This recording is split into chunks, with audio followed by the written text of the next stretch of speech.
Alléluia. Éternel notre Dieu, tu es le Dieu puissant, tu règnes, tu vis éternellement. Éternel notre Dieu, tu es le Dieu puissant, tu règnes, tu vis éternellement. Éternel notre Père, tu es le Dieu puissant, tu règnes, tu vis éternellement. Tu règnes, tu règnes, tu règnes, tu vis éternellement. Tu règnes, tu règnes, tu règnes, tu vis éternellement. Yahweh, notre Dieu, tu es le Tout-Puissant, tu règnes et tu vis éternellement. Merci Seigneur pour ce que tu fais. Merci pour ta grâce. Merci pour ton amour. Merci Seigneur pour ta puissance, ta présence Seigneur. Merci d'être là avec nous. Tu es notre Père. Tu règnes éternellement, tu règnes. Tu es le Dieu glorieux. Tu es le Dieu saint. Tu es le Dieu merveilleux. Tu es le Tout-Puissant. Tu es celui qui ne change pas, celui qui est le même hier, aujourd'hui, éternellement. Seigneur, qui peut se comparer à toi? Qui peut se mesurer à toi? Qui, Seigneur, peut, ô Dieu, faire les choses que toi tu fais? Personne, Seigneur. Tu es Seigneur. Éternel notre Dieu, tu es le Dieu puissant, tu règnes. Tu vis éternellement. Jésus notre Sauveur, tu es le Dieu puissant, tu règnes et tu vis éternellement. Tu règnes, tu règnes, tu règnes et tu vis éternellement. Tu règnes, tu règnes, tu règnes et tu vis éternellement. Jésus-Christ mon Sauveur, tu es le Dieu puissant, tu règnes et tu vis éternellement. Alléluia, gloire soit rendue à Jésus, peuple de Dieu. Gloire soit rendue à Jésus. Que le nom de notre Dieu soit élevé. Que le nom de notre Seigneur soit béni. Que le nom de notre Seigneur soit exalté. Que le nom de notre Seigneur soit célébré partout sur la terre. Que le nom de notre Dieu soit glorifié. Alléluia. Aujourd'hui encore est un jour merveilleux. Est un jour béni, un jour que l'Éternel nous donne. Tu t'es réveillé le matin, tu as planifié certaines choses que tu as pu faire et tu es en bonne santé, tu as les pensées saines. C'est la grâce de Dieu, rien d'autre, mais sa grâce. Alléluia. Peuple de Dieu, Avant de commencer, je voudrais parler d'une situation qui enflamme les plateformes à ce moment. Alléluia. Où on parle de mariage, on parle de divorce. C'est-à-dire, tout le monde donne son avis. Mais je voudrais ici mettre l'accent, excusez-moi une seconde, je voudrais ici mettre l'accent sur une chose que nous devons faire. Une chose. Je voudrais mettre l'accent sur cette chose-là. C'est-à-dire, je voudrais qu'on n'oublie pas que nous sommes l'Église et cette entité-là, ce corps que Dieu s'est choisi pour montrer au monde, aux hommes, ce qui est vrai et ce qui est de Dieu. Et le mariage est une institution qui vient de Dieu. Est-ce que ce qui est arrivé est une bonne chose? Non, peuple de Dieu, non. Ce n'est pas une bonne chose que des enfants de Dieu agissent comme des animaux. Et ce n'est pas la volonté de Dieu qu'aucun d'entre nous soit abusé d'une quelconque manière.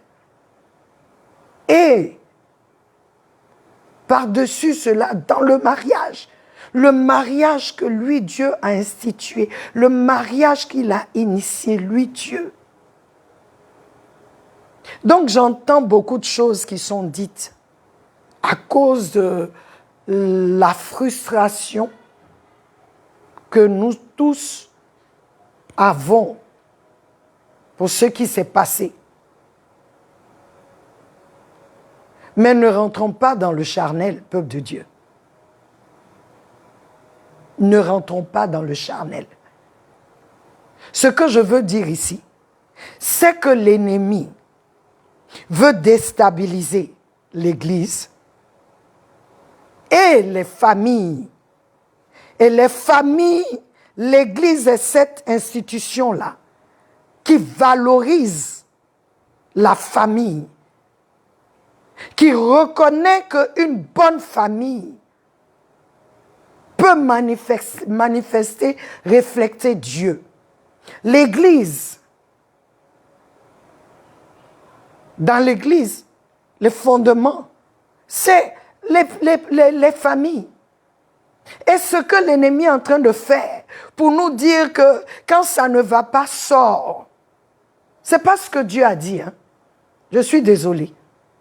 Ce n'est pas parce qu'un malade a frappé ou a tué notre sœur qu'aujourd'hui nous allons nous asseoir pour dire que non, quand tu es marié, ça ne va pas, quitte. Non. La Bible est claire, Dieu est clair, la parole de Dieu est claire. Dieu n'est pas pour le divorce. Dieu n'est pas non plus pour qu'on soit abusé dans nos foyers. Il n'est pas pour ça non plus. Il n'est pas dans ça non plus. Et je voudrais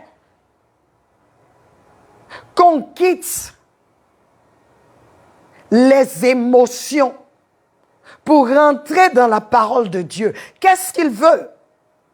Ce que l'ennemi est en train de faire, c'est de pouvoir déstabiliser les familles, ce qui est famille dans l'Église. Et lorsqu'il pourra faire ce qu'il veut instaurer là, maintenant aujourd'hui on appelle une famille, 2 hommes qui sont mariés, 2 femmes qui sont mariées et qui ont adopté des enfants. C'est ce que l'ennemi essaie de faire. Et nous les chrétiens, comme on n'a pas compris, oh non, ça ne va pas dans ton foyer, divorce. Dieu n'est pas pour le divorce. Il n'est pas pour le divorce. Il ne veut pas le divorce. Il ne veut pas non plus que tu sois dans ton foyer qu'on te tue. Il ne veut pas ça non plus. Il ne veut pas ça non plus. Donc je veux nous encourager à sortir maintenant de l'émotion et aller dans le spirituel pour comprendre qu'il y a un bandit qui veut utiliser ça là pour amener la confusion dans l'église. Que l'on vienne vous dire, si ça ne t'arrange pas, il faut quitter. Non. Quand on se marie, c'est pourquoi tu dois prendre le temps de te marier. Avant de te marier, là, tu dois chercher la face de Dieu. Tu dois prendre le temps. Tu ne te maries pas comme ça. Lorsque nous écoutons les différents témoignages, plusieurs ont dit à la sœur de quitter son foyer, de se séparer de ce malade. Mais je ne la juge pas. Peut-être qu'elle a son alliance avec Dieu. Et ce n'est pas mauvais de croire que Dieu peut tout faire. Il peut tout faire, effectivement, il peut. Mais c'est à nous de marcher dans la sagesse de Dieu. Ce monsieur était malade. Donc aujourd'hui, si toi, tu as une petite discussion avec ton mari ou ta femme dans la maison, c'est fini, on va divorcer. Non, c'est pas ce que Dieu veut. La permission a été donnée pour divorcer quand il y a l'infidélité. La permission a été donnée. Mais Jésus lui-même dit, sinon, il n'en était pas ainsi au départ. Que ce que Dieu a joint ensemble, qu'aucun homme ne sépare. C'est-à-dire que je ne sépare pas ce que Dieu a joint, mon mari et moi, que je ne sois pas la source de la séparation, que lui aussi ne soit pas la source de la séparation. C'est ce que la parole nous dit. Donc je voudrais vraiment nous appeler à nous ressaisir. Il ne faudrait pas que les familles de l'Église, du corps du Christ, soient déstabilisées. Si ton mari te frappe ou ta femme te frappe, c'est le moment d'aller voir ton pasteur. Aucun pasteur normal ne va te dire « reste là pour qu'on te frappe ». Non. On va essayer de vous parler. Quand ça ne va pas, on va vous demander de vous séparer. Si on voit que ça continue, on va vous demander de vous quitter. Je vous en prie. Il y a un bandit derrière là-bas qui essaie d'injecter des semences dans l'église. Déjà, les familles qui sont faibles, qui ont des problèmes, qui sont faibles, qui vont dire de toute façon maintenant, l'église accepte, on accepte qu'on divorce. Non, on n'accepte pas. On n'accepte pas. On n'accepte pas. Comme Paul dit, je vous demande pardon. Je vous supplie de voir ce que l'ennemi veut faire. Plutôt que de commencer à entrer dans la chair. S'il vous plaît. Amen. Alors là n'est pas notre parole de ce jour. Aujourd'hui, nous sommes à la fac et nous parlons du Dieu de miracles. Oui, il est le Dieu de miracles, il peut tout faire. Il peut faire au-delà de ce que nous pensons. Il peut tout faire. Ma première question, c'est, ça vient de Béranger. Il dit, le plus grand miracle, puisque j'ai parlé du miracle qui compte vraiment le mardi, il dit le plus grand miracle, c'est une qualification personnelle. Selon lui, Berger, le plus grand miracle, c'est ce dont on entend le plus. Bonsoir Béranger, sois béni. Oui, Béranger, quel autre miracle peut surpasser ce miracle? Donner la vie à un mort. Nous allons lire Éphésiens chapitre 2. Éphésiens chapitre 2. On va commencer pour que tu comprennes ce que Éphésiens chapitre 2 veut nous dire. Éphésiens chapitre 2 dit Béranger, quant à vous, vous étiez morts à cause de vos fautes et de vos péchés, que vous pratiquiez autrefois conformément à la façon de vivre de ce monde, conformément au prince de la puissance de l'air, de l'esprit qui est actuellement à l'œuvre parmi les hommes rebelles. Nous tous aussi, nous étions de leur nombre. Notre conduite était dictée par les désirs de notre nature propre, puisque nous accomplissions les volontés de la nature humaine et de nos pensées, et nous étions par notre condition même destinés à la colère, tout comme les autres. Mais Dieu est riche en compassion à cause du grand amour dont il nous a aimés. Nous Alléluia, nous qui étions morts en raison de nos fautes, il nous a rendus à la vie avec Christ. C'est par grâce que vous êtes sauvés. Il nous a ressuscités et fait asseoir avec lui dans les lieux célestes en Jésus-Christ. Il a fait cela afin de montrer dans les temps à venir l'infinie richesse de sa grâce par la bonté qu'il a manifestée envers nous en Jésus-Christ. En effet, c'est par la grâce que vous êtes sauvés, par le moyen de la foi, et cela ne vient pas de vous, c'est le don de Dieu. Ce n'est pas par les œuvres, afin que personne ne puisse se vanter. En réalité, c'est lui qui nous a fait. Nous avons été créés en Jésus-Christ pour des œuvres bonnes que Dieu a préparées d'avance, afin que nous les pratiquions. Béranger, on était morts. Et le fait d'accepter Christ, il nous a ressuscités. Il nous a régénérés. Nous sommes devenus vivants. Dis-moi, quel autre miracle peut égaler ce miracle? Voici ce que 1 Jean chapitre 5, 12 à 13 dit. Celui qui a le Fils a la vie. Et celui qui n'a pas le Fils de Dieu n'a pas la vie. Je vous ai écrit ces choses à vous qui croyez au nom du Fils de Dieu, afin que vous sachiez que vous avez la vie éternelle, et afin que vous croyiez au nom du Fils de Dieu. Dis-moi, s'il te plaît, quel autre miracle peut se comparer à celui-ci? Et ça n'a rien de personnel, ce n'est pas ma pensée. Non, ce n'est pas mon opinion. C'est ce que la parole dit. Et c'est la vérité. Ce que j'ai dit là, c'est la vérité. Le miracle qui compte, c'est le salut d'une âme. Le besoin, j'ai dit que le miracle répond aux besoins ultimes de l'homme, qu'aucun autre ne peut satisfaire, qu'aucun autre homme ne peut satisfaire. Et ce besoin-là, c'est le salut de nos âmes. Nous pouvons tout avoir sur la terre. Nous pouvons, c'est-à-dire tous nos besoins peuvent être satisfaits sur la terre. Mais si mon âme n'est pas sauvée, si ton âme n'est pas sauvée, c'est en enfer que tu iras. C'est en enfer. Et ce n'est pas ce que Dieu veut.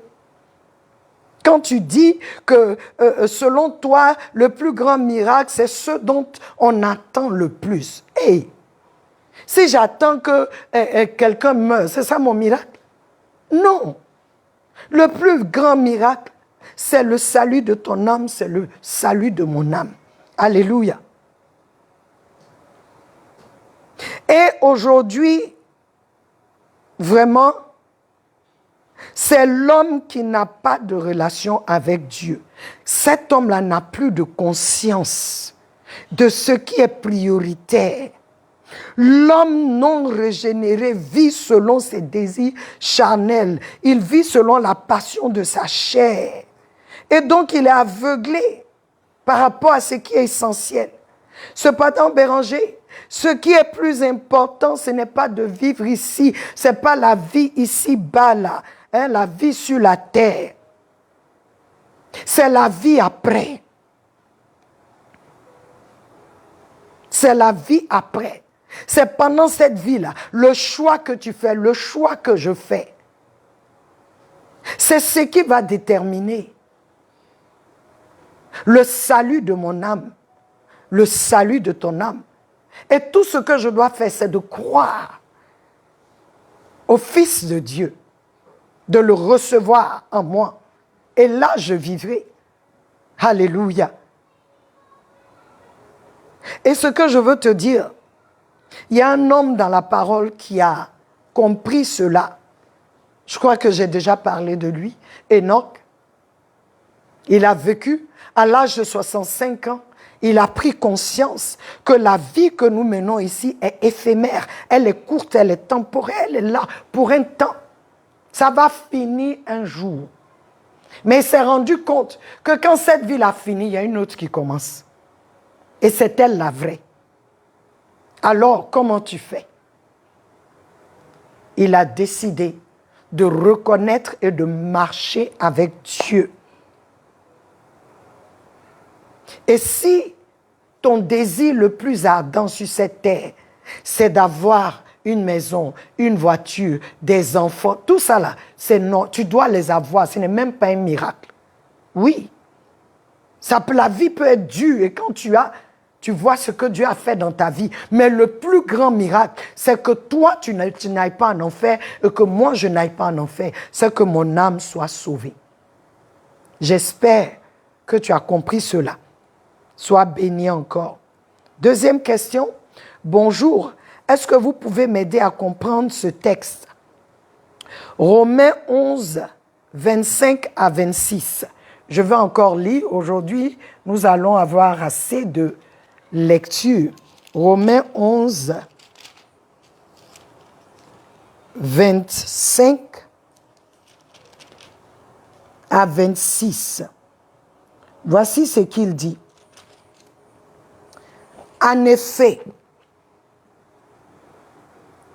je ne veux pas, frères et sœurs, que vous ignorez ce mystère afin que vous ne vous preniez pas pour des sages. Pour que tu comprennes, hein, j'ai ici la parole vie nouvelle. Je reprends, en effet, je ne veux pas, frères et sœurs, que vous ignoriez ce mystère, afin que vous ne vous preniez pas pour des sages. Une partie d'Israël est tombée dans l'endurcissement jusqu'à ce que l'ensemble des non-juifs soit entré. Et ainsi tout Israël sera sauvé, comme le dit l'Écriture. Le libérateur viendra de Sion et il écartera de Jacob les impiétés. Alléluia.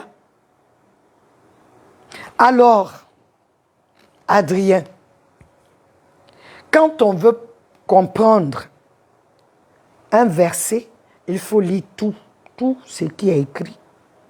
Et dans ce passage, Paul parle ici, il parle de la grâce de Dieu qui est pour chacun.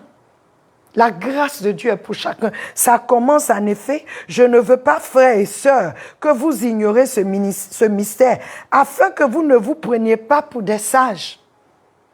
Paul ici parle aux païens, aux gentils, aux gens comme toi et moi, qui n'avaient pas cette alliance de nos ancêtres avec le Dieu.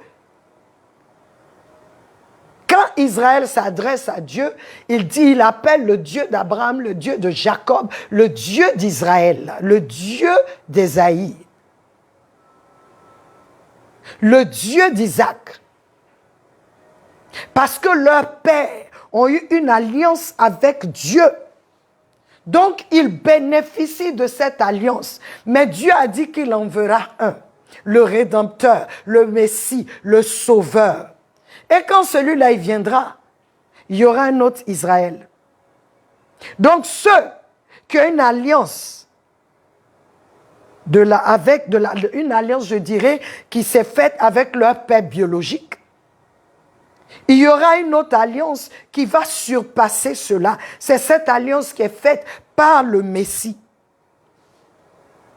Et tous ceux qui croiront en lui deviendront le vrai Israël. Mais cela n'annule pas leur alliance dans le sens où ils crient toujours à Dieu pour ça et Dieu répond. Parce qu'il a dit l'alliance qu'il a faite avec Abraham est éternelle.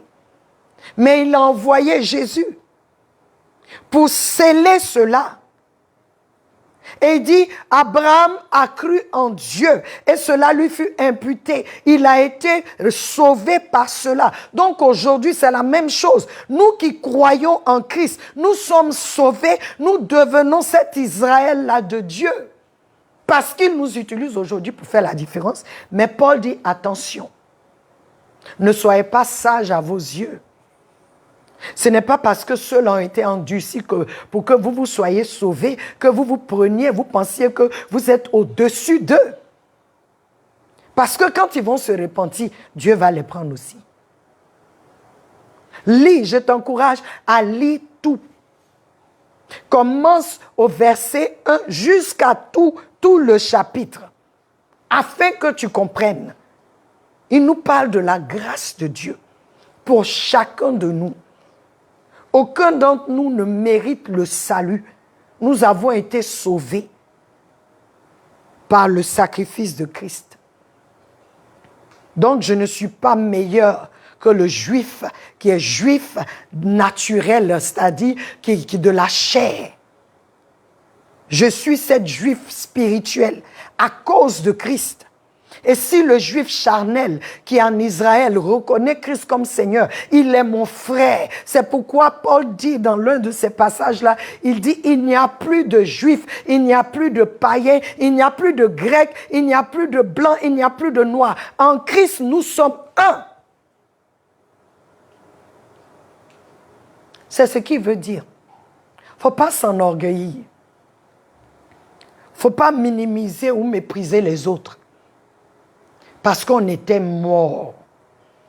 C'est par grâce que nous sommes sauvés. Donc aujourd'hui, le fait qu'Israël soit endurci, qui attend toujours le Messie qui doit venir, ça devrait être pour moi même un sujet de prière pour Israël. Mais pas un sujet de suprématie. Parce que je suis sauvé par pure grâce. Amen. J'espère que tu as compris.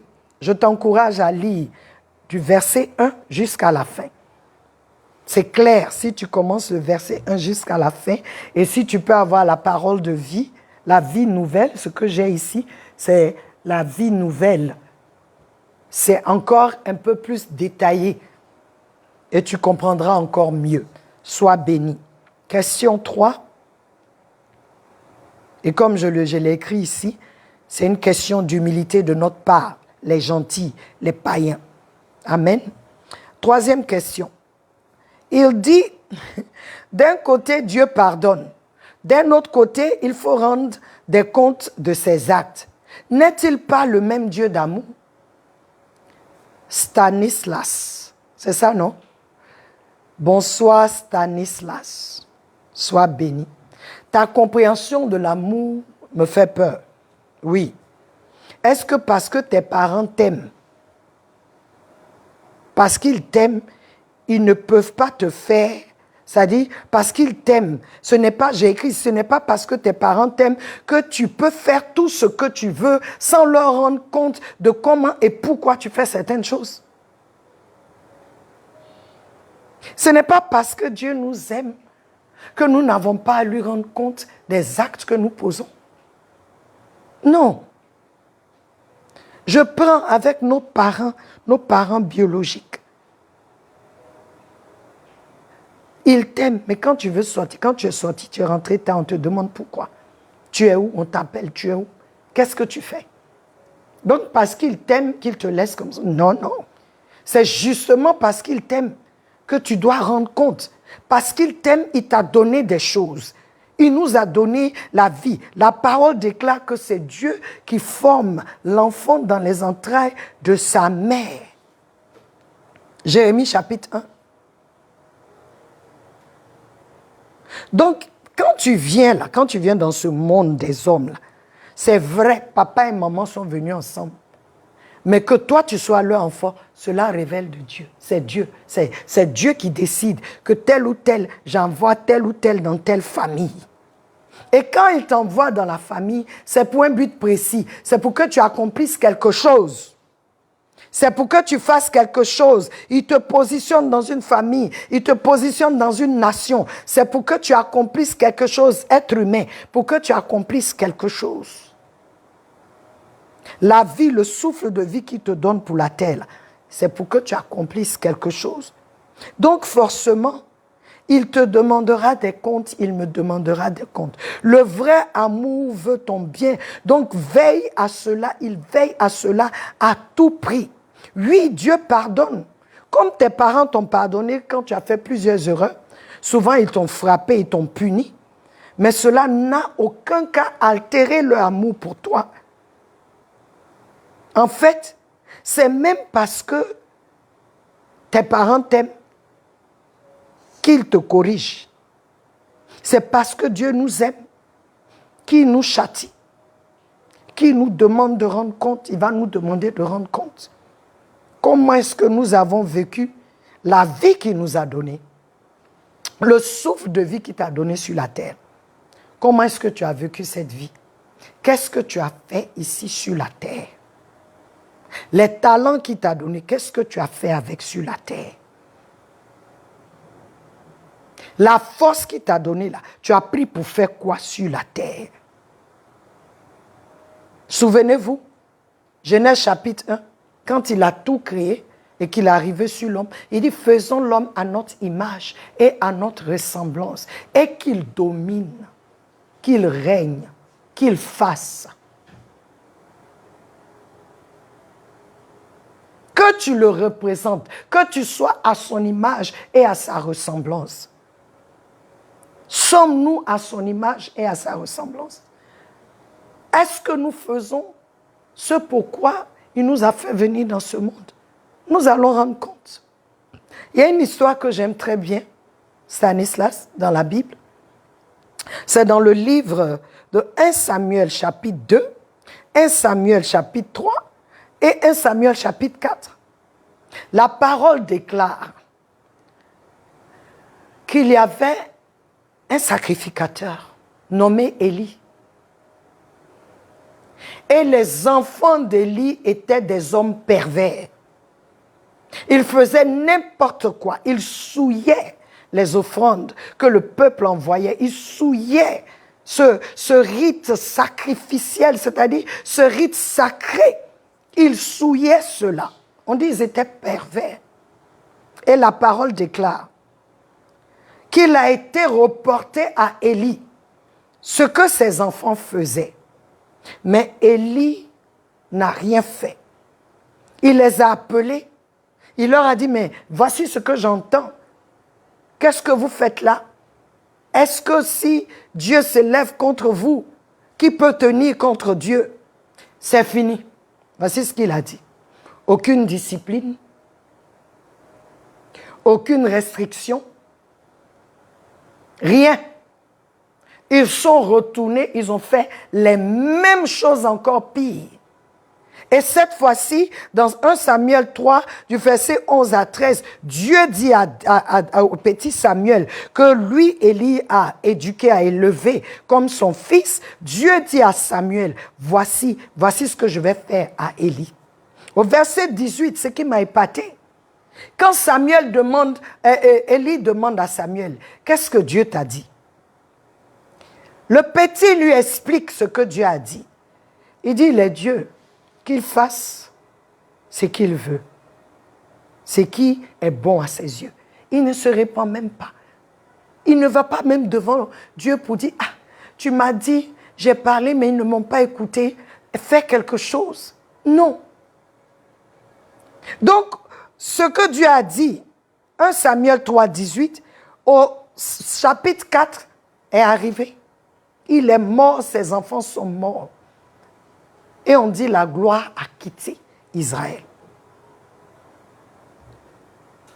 Et c'est-à-dire la descendance, la postérité de Élie a été coupée du sacerdoce. Dieu dit, aucun homme n'arrivera à tel âge, chez toi, je vais les tuer. Il n'y aura pas. S'il vit là, il va devenir mendiant. C'est pour te dire, Stanislas, Si tes parents ne te demandent pas de rendre compte, ils ne te disciplinent pas, ils ne font rien, toi, tu deviens un vaurien et un vagabond. C'est comme ça. Tu deviens un rebelle parce que tu n'as rien, personne sur ta tête pour te montrer le chemin, personne pour te discipliner. C'est ce que ça veut dire. Dieu nous demande de discipliner. Et nous avons ces trucs-là maintenant où on se dit qu'on aime tellement nos enfants qu'on ne peut pas les corriger.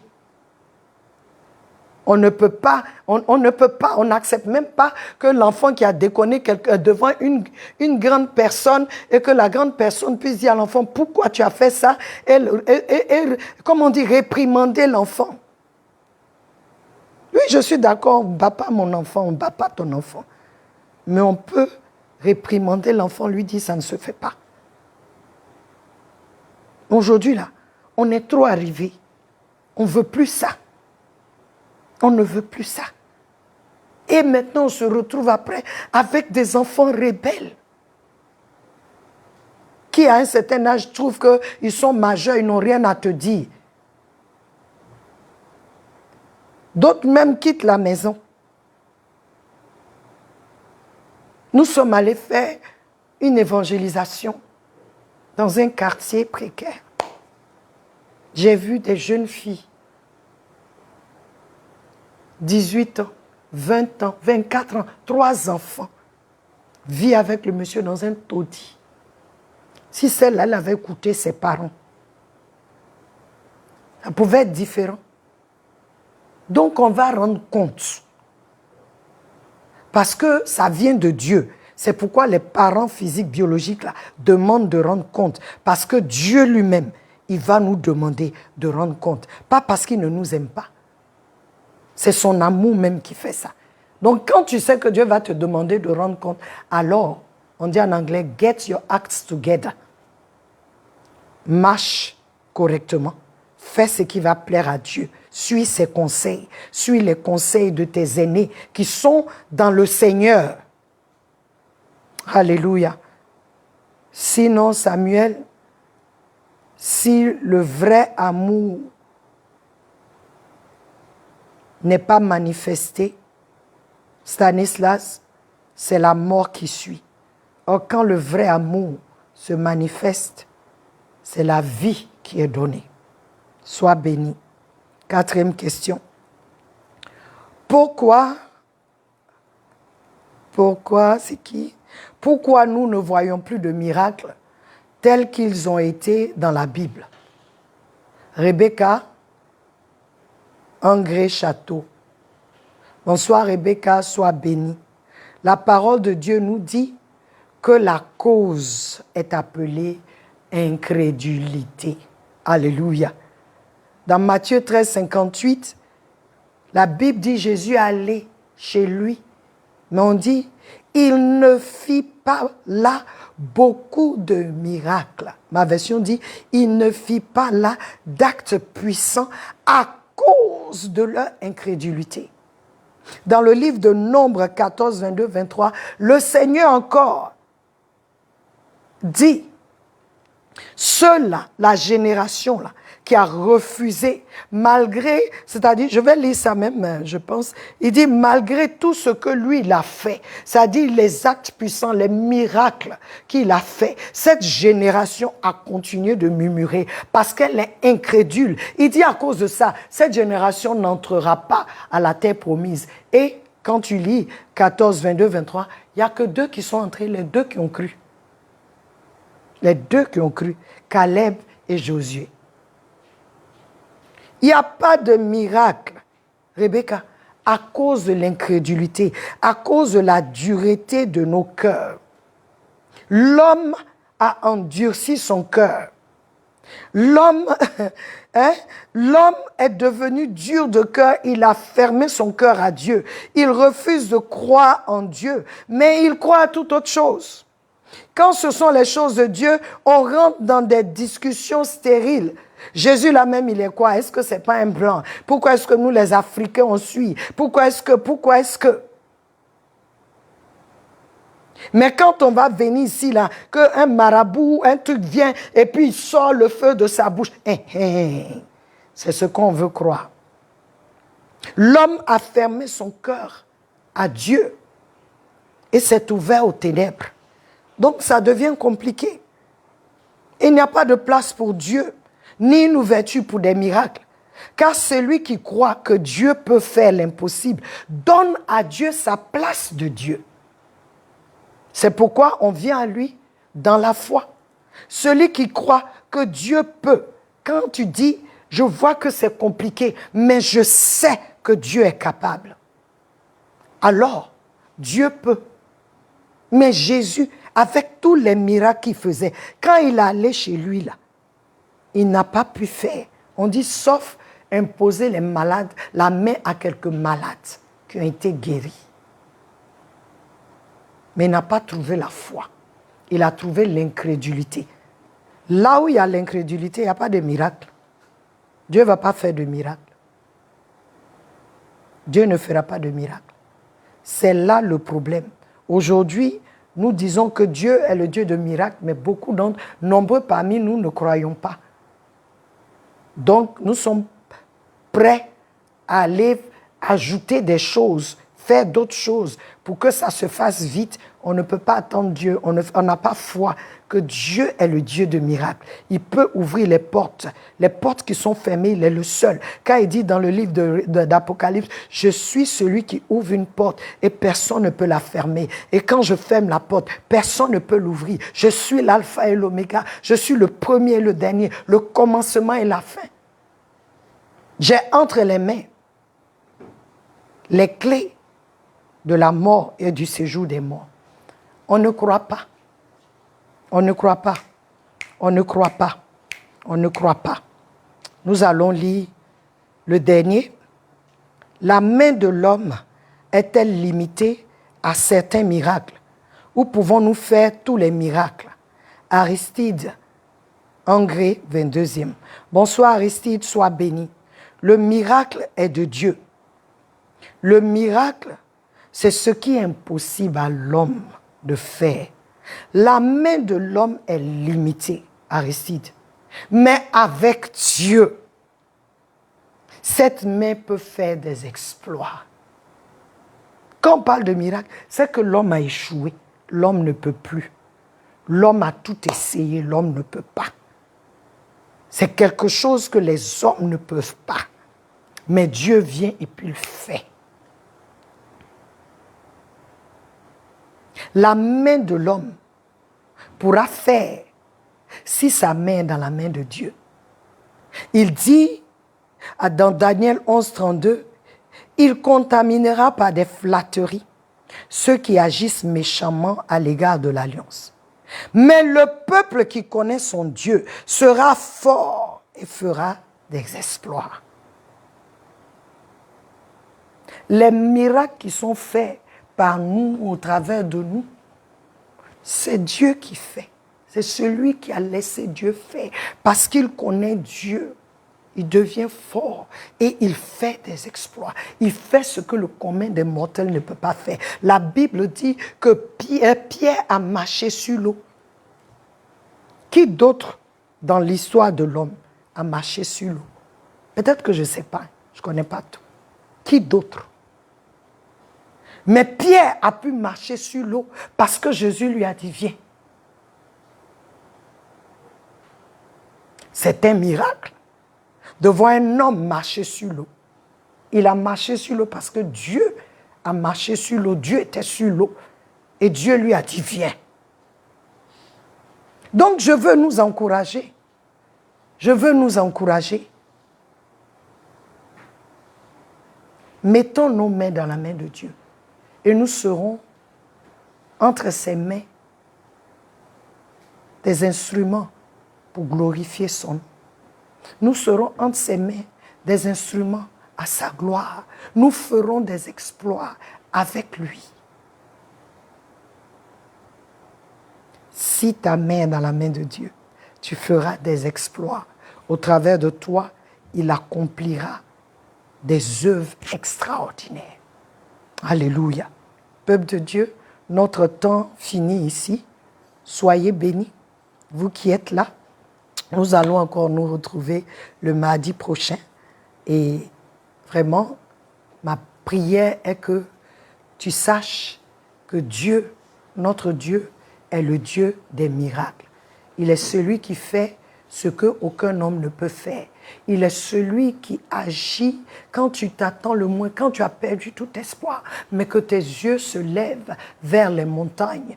Ah, il fera, il agira, il fera ce que tu ne peux pas faire. Notre Dieu est le Dieu des miracles. Et le plus grand, c'est le salut de ton âme. Que tu n'ailles pas en enfer, mais que tu ailles au paradis. Que tu n'ailles pas en enfer, mais que tu ailles au paradis. Que tu sois avec lui. C'est ça, le vrai miracle. Une vie transformée. Quelqu'un qui est mort, quelqu'un qui est dans les ténèbres, que lui il prend et qu'il l'amène dans la lumière. Quelqu'un qui est mort, à qui il donne la vie. C'est ça, le vrai, le miracle des miracles. Pas que les autres miracles ne soient pas vrais, car c'est notre Dieu est le Dieu des miracles. Mais le miracle qui compte, c'est celui de la nouvelle naissance. Et je t'encourage encore, si tu n'as pas encore fait de Christ, ton Seigneur et Sauveur, donne-lui ta vie. Si tu n'as pas encore accepté Jésus comme Seigneur et Sauveur, je t'en supplie, donne-lui ta vie, afin que tu échappes au feu éternel et que tu rentres dans la vie éternelle, auprès de lui. Auprès de lui. Je t'encourage. Je t'encourage. Toi qui le cherches actuellement, toi qui cries partout, toi qui as touché à toutes les portes, toi qui allais voir ce marabout, toi qui allais voir ce médium, toi qui allais faire des sacrifices, je viens à toi. Ce que tu cherches là, c'est en Christ et lui seul. Oui, en lui il y a la paix, en lui il y a la joie, en lui il y a la vie, en lui il y a la guérison, en lui il y a tout ce que tu veux. Il y a tout ce que tu veux. En lui, il y a tout ce que tu veux. Je veux t'encourager à donner ta vie à Christ. Je veux t'encourager. Si tu n'as rien retenu, retiens ceci. Celui qui a le Fils a la vie. Celui qui n'a pas le Fils de Dieu n'a pas la vie. Quel que soit ce que tu fais, quel que soit ce que tu es, si tu n'as pas le Fils de Dieu, tu n'as pas la vie. Car Dieu a tant aimé le monde qu'il a envoyé son Fils unique afin que quiconque croit en lui ne périsse point, mais ait la vie éternelle. C'est Jésus.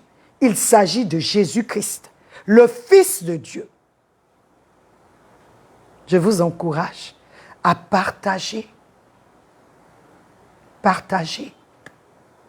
Que quelqu'un entende et que son cœur soit convaincu par le Saint-Esprit. Au nom de Jésus. Amen. Que l'Éternel vous bénisse, qu'il veille sur vous, que la puissance et la victoire de la croix soient palpables dans vos vies, que vous soyez ces témoins-là, ces témoins de Christ. Ça veut dire, quand je sors en tant que témoin de Christ, alléluia, j'aime ça, quand je dis que Jésus guérit, ça se manifeste. Là, je témoigne de Christ. Soyez tous des témoins de Christ. Je vous aime. Jésus vous aime plus. Nous sommes à mardi prochain. Et bon week-end à vous. Amen. Amen.